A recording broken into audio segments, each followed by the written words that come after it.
नमस्कार दोस्तों, मैं कुमार रवि आप सभी का स्वागत करता हूं इस छोटी से प्लेटफॉर्म पे।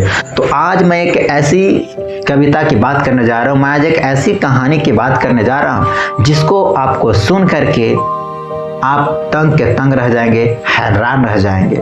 जिसमें कहा जाता है, वो कविता मेरे को भी बहुत अच्छा लगा, वाकई में फेवरेट है और ये आपके जीवन लाइफ को रिलेट करता है। तो आइए दोस्तों, यह कविता कहीं और की नहीं है, एक कविता क्लास 12th का मोस्ट इम्पॉर्टेंट चैप्टर, जिस चैप्टर का नाम है द सोल्जर। जी हाँ दोस्तों, द सोल्जर एक ऐसी सैनिक के बारे में बात किया जा रहा है जो अपने देश के लिए अपने जान तक कुर्बान कर दिए थे।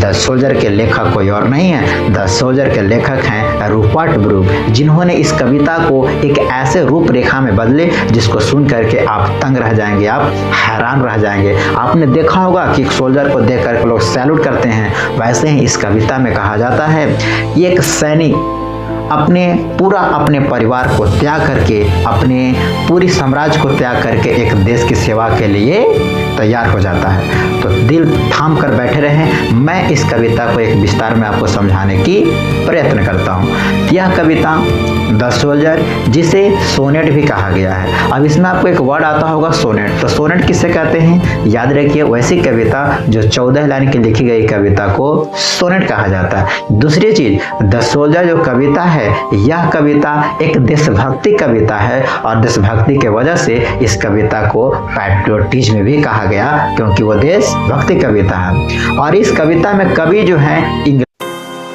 जिसमें कवि कहते हैं कि अगर मैं मर जाऊंगा तो लोग हमारे बारे में क्या करेंगे, याद करेंगे। इसलिए कवि बताते हैं कि मेरे को सन ने आशीर्वाद दिया, मेरे को सन ने आशीर्वाद दिया, दोस्तों से मुझे प्यार मिला, नदियों के द्वारा इनको साफ किया गया, इनके अंदर जितना बुराइयां हैं सब के सब क्या हो गया, खत्म हो गया। तो इस कविता में कवि यही आपको संदेश देना चाहते हैं कि मैं अपने देश के लिए कुर्बान हुआ हूं और मैं चाहता हूं, और वो सोचते हैं कि लोग हमें क्या करेंगे, याद करेंगे। आइए अब इस कविता को कुछ बात को मैं आपको बताता हूं, जरा सुनिएगा। सबसे पहला, द सोल्जर के लेखक कौन है, रूपर्ट ब्रूक। इनका जन्म कहाँ हुआ, इंग्लैंड में। ये मरे कहाँ, तो याद रखिएगा फॉरेन कंट्री, मतलब विदेशी जो देश आता है उसमें मरे।